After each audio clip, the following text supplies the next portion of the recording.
Hey there, this is Dave from DD Performance Research, and this is a quick video walk around of the powertrain from Marwan's MR2 Spyder.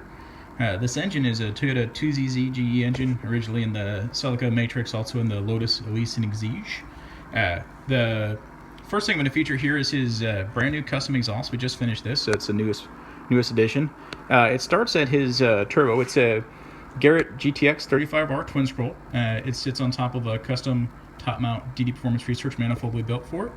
And the exhaust is over here. It's a 3-inch exhaust, all mandrel bent. Comes out through this little flex coupler down to a set of dual tile wastegates that are recirced into the exhaust. Then if you come around, you can see the exhaust comes over to the side here, makes a U-bend, and then we have a Y diverter. Now on one side of this diverter you can see you have a cat, and on the other side you have a sound performance bypass valve. So you can see it's down here. Now the cool thing is this doesn't use one of the electronic valves that tend to fail very quickly. It uses a similar style actuator like a turbo wastegate, so they're long-term reliable.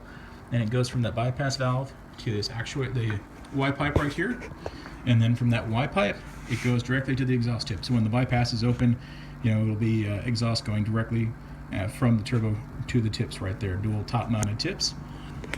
Next, if it follows the regular path, you've got the cat.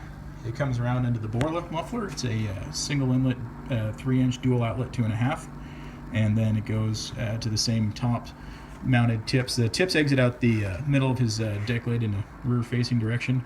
Everything on there is all stainless. Everything is V-band, mostly vibrant components. Now coming out of the turbo, we've got some cool Wiggins clamps, very short piping path to a custom watered air intercooler. Obviously it's DD Performance Research built.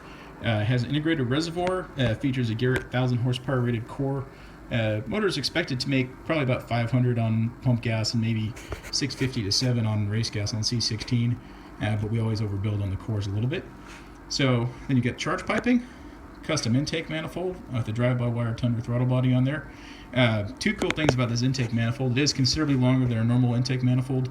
It's a stoker motor. The body kit and whatnot is going to be adding a fair bit of weight to the car, so we want to emphasize mid-range and low-end torque there.